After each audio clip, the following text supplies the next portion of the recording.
শুভেন্দু অধিকারীর নিরাপত্তা বাড়ালো ভারতের স্বরাষ্ট্র মন্ত্রক। কোচবিহারে হামলার ঘটনার পরেই বাড়ল কেন্দ্রীয় নিরাপত্তা। বিমানবন্দরে শুভেন্দুর জন্য বাড়তি কেন্দ্রীয় বাহিনী থাকবে।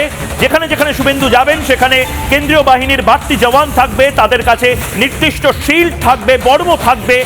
বিমানবন্দর এবং তার পাশাপাশি বিভিন্ন সেন্সিটিভ এলাকাতে শুভেন্দু অধিকারীর জন্য লোকাল বিএসএফ এবং সিআইএসএফ এর যে ক্যাম্প, সেখান থেকেও কোঅর্ডিনেশন কমিউনিকেশন হবে। শুভেন্দু অধিকারীর জন্য নিরাপত্তা বাড়ল। কিন্তু আমার প্রশ্ন একটাই, শুভেন্দু অধিকারী, সুকান্ত মজুমদার, শ্রমিক ভট্টাচার্য প্রত্যেকে নিরাপত্তা পাচ্ছেন, নিরাপত্তা পাওয়ার পরেও তারা মার খেয়ে যাচ্ছে।